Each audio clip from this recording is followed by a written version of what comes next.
Hey, what's up everyone? Today we have a simple little video, and this is a tractor tire that consistently just goes flat. A lawn tractor, that is. They're relatively small, so it's not like it's a full-size tractor. So basically this is what happens.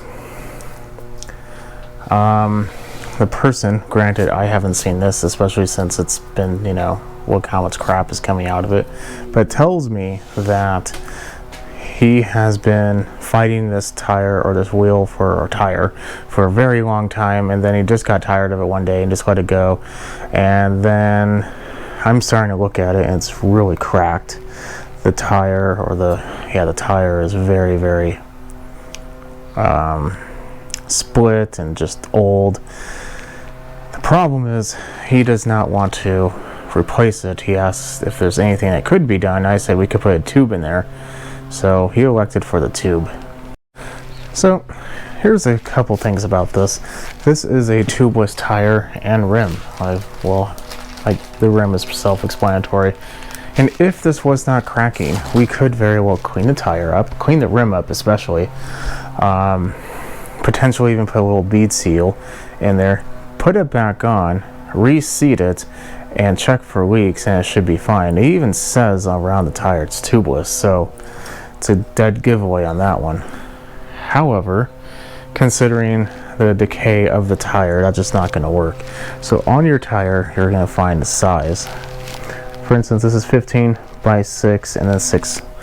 So when you go look for a tube, you look for exactly that, 15 by 6.00 and 6.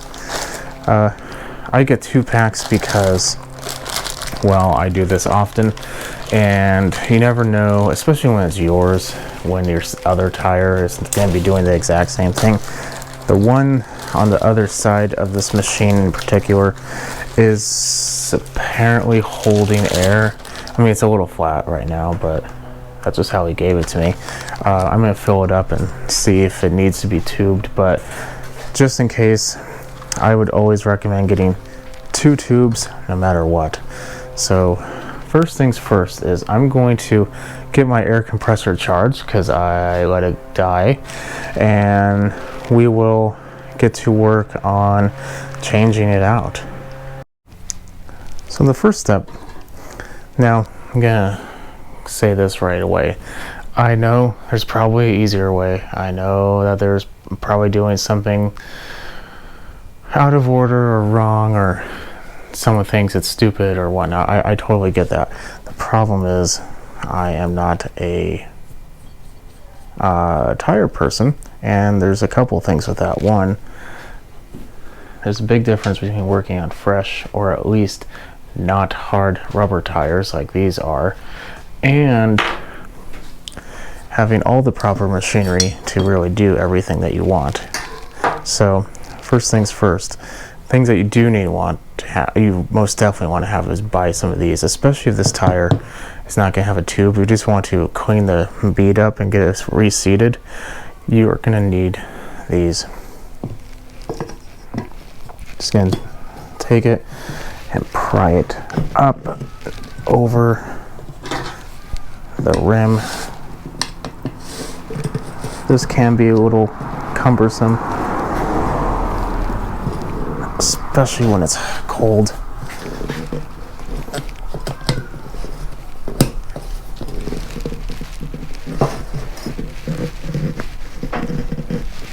Yeah, these tires are super old.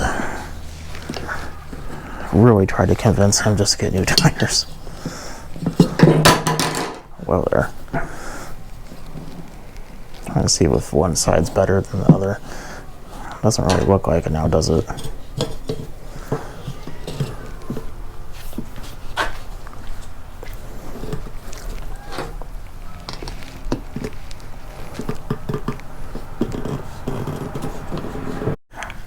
Okay, now that's done.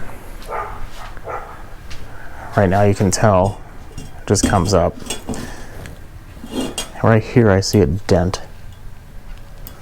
So I think that was definitely part of the contributing issue. But the You need to cut this off, the old stem. I mean, you could try to take it off and keep it, but I'm not going to. Just gonna get rid of it. I have no need for it, especially now, since we're going tubeless, or tubed. Just now need to find it and get that little piece out. Oh, there it is. Okay, there we go. So you only need to do it halfway, and that's kind of important. Next step, we're going to go over to a different area. So this next part I'm going to be using actually on a machine for tires. However, you do not need this. Until I got this, I used a like a long screwdriver with my dog's neighbors, or my neighbor's dogs stop barking, that'd be great. But I used a long screwdriver that was attached to my vise. So don't think that you have to have one of these, because you don't. So, but since I have one, the idea is we want to keep it as centered as possible and as still as possible, which is going to make our life so much easier because of that reason. Actually, I should be putting that pin on the back of it, not the front. I swear, that dog just loves to be difficult as soon as I turn the camera on. It didn't bark until I started doing this.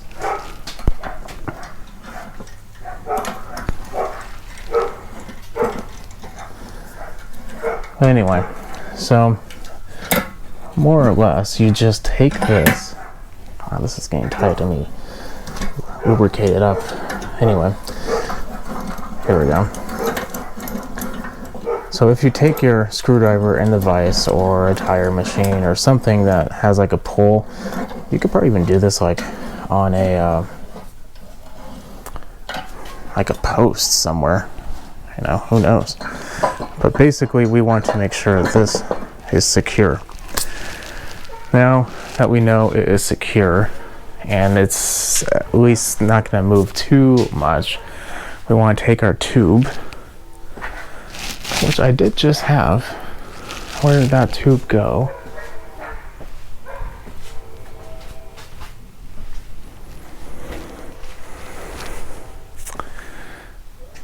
Oh, here we go. And I filled it up with just a little bit of air, just a little bit. Now, this is the important part. Where that valve stem is important, because our new valve stem is going to have to go in there. So we don't want to not have it in the correct location. And probably would help if you were actually looking at everything, wouldn't it? So our valve stem is right there. We want to make sure we put it in appropriately. So very carefully, I'm going to lift the tire up off the rim. Just kind of push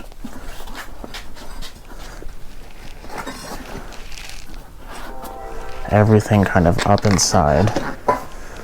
It's kind of a undertaking sometimes, because you don't want to be too rough with it. And if there's anything sharp in there, you definitely want to take that out now. I didn't see anything sharp in there. There was a little bit of cobwebs, and I took that out prior. Cobwebs, even though are not sharp, I still don't really want them in there. So now that's in there, I want to push get the tube around the actual rim. This is why the steadiness of this post is really key.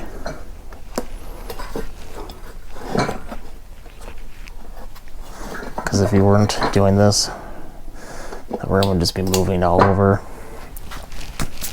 causing problems. After a certain point, however, you probably will get to an area where you will need this tool again, just to kind of get it over the last hump. Don't be too alarmed by that, just do it very slowly. It is rubber, it will stretch.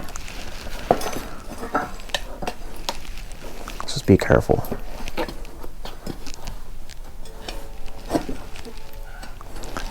Okay.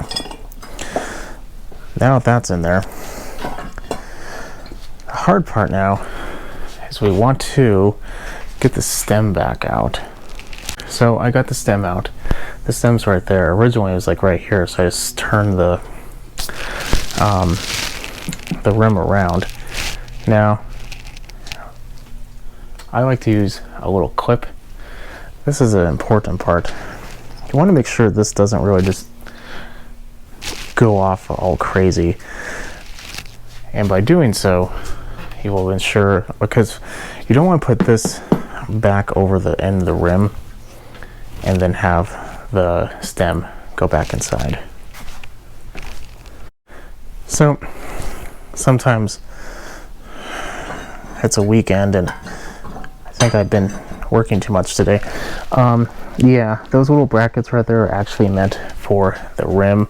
If you do have one of these machines, I originally had adjusted to the tire. Do not do that. It is not meant for the tire. It is definitely meant for the rim. So keep an eye out for that. It's meant to keep the rim secure. It's the purpose of this whole thing. So keep a watchful eye out on that one. Okay, now that it's secure, I'm going to take a little bit of gas and kind of get this warmed up, and then I'll bring it back because this is pretty hard.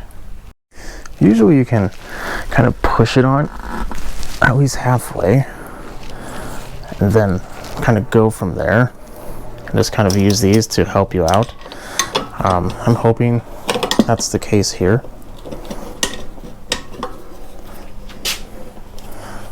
Not gonna lie, I might have in the past just dropped this like 1,000 times today. But I might have in the past actually just stepped on it. That also works. If it's a fresh tire, that is. Finally done. I know I said that you don't have to have one of these machines for tires. It's true, you don't. But for old tires like this, one of these machines, some propane, and a whole lot of swearing, you can get it done. But it's not going to be fun, trust me. But it's on there. You can tell it's really cracked, but I didn't do that. That was already like that, so can't really go too much farther with that. But here we are, and the best part, our stem is still where we need it. So let's go ahead and fill it up with some air. So these tubes do not take a whole lot of air pressure. In fact, not that much at all. These little gauges are really useful. Of course, it does help if you firmly connect. I might have to loosen, I don't really know, but these little pliers help get a good connection.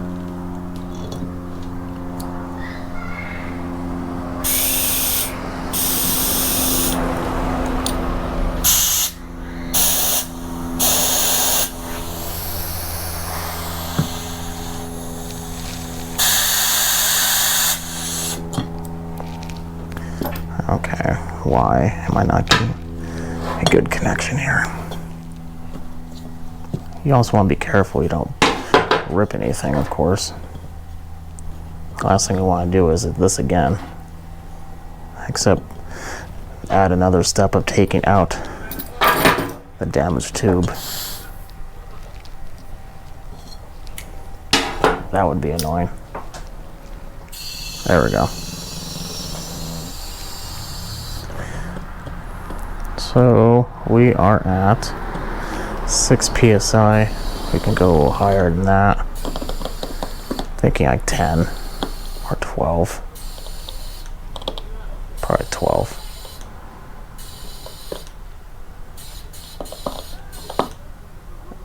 Okay, we're just over 12. We're about just over 13, or just about 13. Now the unfortunate part is the my mind just went blank. You know what I mean. It's been a long day.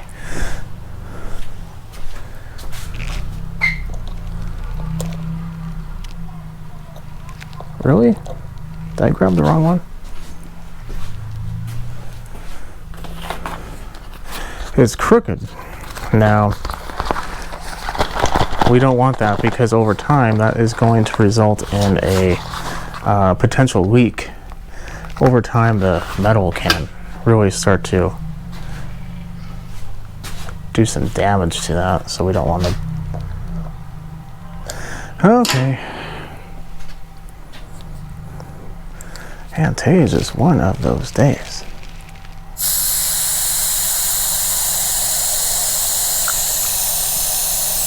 Valve stem. There we go. I wanted to take this out, but apparently my tool is like just no longer here. At least the one I need for this size. Maybe I won't have to take it all the way out.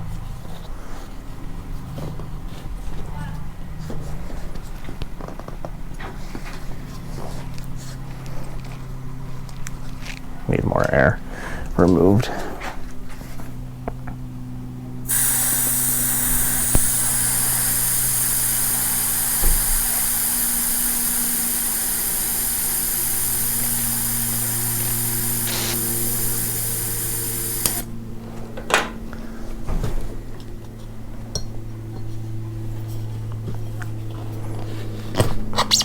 Okay, there we go. Now it's straight.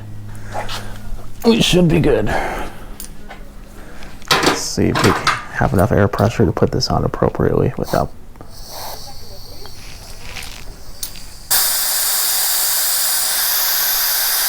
Nope.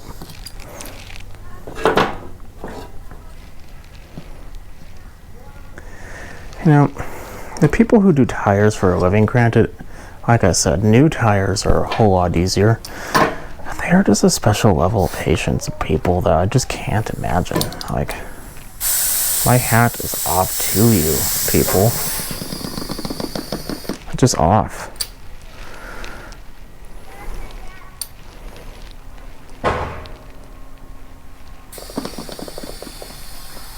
Like, you deal with a whole level of aggravation that I just cannot fathom.